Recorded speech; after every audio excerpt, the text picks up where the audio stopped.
If you love Pokemon, why are you okay with it being dumpstered on constantly? We cannot allow more disturbances and Wait, they still don't have voice acting in Pokemon? This is the top-selling RPG franchise of all time. And let me apologize in advance. The gameplay you're going to be watching is going to be Let me boring. apologize in advance. I'm going to show you the game. I'm sorry. You're going to have to watch the game. The bar for Game Freak has never been lower. It's to the point where the straight-up mockery of this title is bigger than its launch itself. Pokemon Legends ZA is literal slop, and yet Nintendo guys still defend it. I think there is a great line that you guys should hear, these people in particular, because they would say, if you love Pokemon, then play the game and disregard other people, right? Right. Here's something you deniers need to hear. Every time you make a video criticizing Nintendo or Pokemon, there are always people being like, oh, it's the Nintendo fanboys, the Pokemon fanboys, they're gonna get you. These aren't fans. A fan of something loves it. If you love Pokemon, why are you okay with it being dumpstered on constantly? So let it be known, if you are defending this pile of shit, you aren't one of the real ones who care about this series. Enough delusions, this game is actual slop, and it's about time you all woke up and smelled the ashes, as a popular video game character once said. I mean, seriously, if you think doing gacha game grind tasks for your game is acceptable, I truly wonder if you even use that brain located inside your skull. I mean, just look at this. You also have crystals all over that you have to make your Pokemon use moves on them to break them, which slows down the pacing of the game because you need to collect a whole lot of them to get some of the Mega Stones. Who the actual hell thinks this is fun? What's even worse is that this game is being sold for $70 and a $30 DLC on a console that is $450,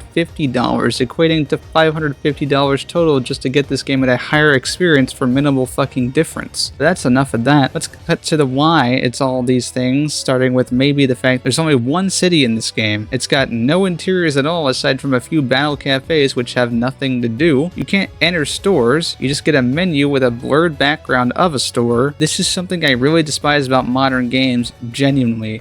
Would it kill you to make your game more like a game and not some cash grab? As Frogmire said, all the doors are painted on. I mean, look at this texture. This is genuinely bad. It's like this game was still in development stages when they released this pile of crap. There's two sections that are underground and all they are is a series of hallways you run through, which no, is not very interesting. It's bland. It's made much worse by the fact there's only one area where there's a genuine difference, and that's because it has snow. That's literally it. Nothing else. Nothing more. It is basically nothing. And what makes it even more noticeable that this game is unfinished is how the characters in this game all share this lack of genuine quality. Look at them. If you can't see it, I'll tell you. This game has a major lack of proper shading on its characters and they all look bad. Horrible even. Like they're in development stages. You want to know what this game looks like? It looks like this game, but the difference is that this game is actually good. Not the best or anything, but it's a fucking video game and it's actually interesting. And if you're going to say that's just the art style of this game, you genuinely think this is art? This face of actual literal plastic is art to you? I understand a game like fucking Microvolts would look like plastic, but not this game. And if this is exactly how Pokemon has looked for the past several years, man, you guys set your expectations low. I mean, seriously. Is it seriously too much to ask for a game that isn't made for toddlers? And it's even worse because the thing is, a bunch of this game's design just reminds me of mobile games, and it's crazy to be okay with that kind of game in Pokemon, knowing how you guys have been stunted since 2013. Let's see, what games were released then?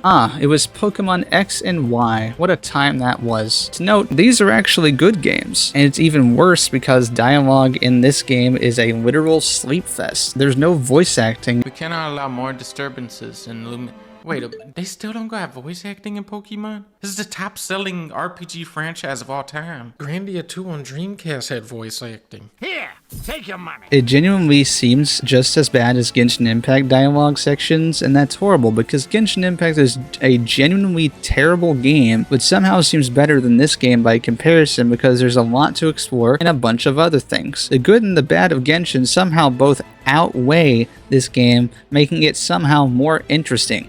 And the worst part is that Genshin Impact manages to actually have voice acting. And once it was over, I brought them straight here. Mondstadt welcomes you, Windborn travelers. That's fucking disgustingly bad that a AAA title could be this bad, and to date, it is literally the worst Pokemon game. You can't convince me otherwise. I thought Scarlet and Violet was bad. This is even worse. And side quests are lazy as balls. There's no effort in them, which surprisingly makes me appreciate Yakuza side quests a lot more in the older of those games because they actually have personality. A good way to show this game is just incredibly underdeveloped too is look at Digimon Story Time Stranger. This game has a great art style, there's real shaders applied to the characters, the menus have personality, the game itself has personality. There were some things I didn't like about it, but I'm just not the target audience for games like this. Regardless, the problem I have with Digimon Time Stranger is just the floated controls. As you can see every time I walk around, I don't know, the patch writing just looks off, and having no feedback to the movement feels weird in my opinion. That said, even the battle system is faster than Pokemon's because yeah, even though I don't have gameplay of it, I did play some of it, Legends ZA to be specific, and it was just incredibly slow, which does feel bad compared to Digimon 2. In Digimon battles, you can even increase the speed by 5 times, which I'll be honest, having the speed like that was actually fun, and I enjoyed the turn-based combat. What other issues I have with it is that it is still an underbaked game, not worth $70, maybe like $30 with some of the quality issues in my opinion. They're both underbaked. I think Pokemon is the far more uninteresting one here. As Frogmire said, It's just a sewer, you know, where this game belongs. even the Metacritic user score is absolute garbage. We all know critic scores mean diddly fucking squat, so the user score is accurate to this game's review, and that means it's pretty damn awful. Also, who thought it was a good idea just to make it so the player can't choose to do anything? I'm gonna go this way, not that way.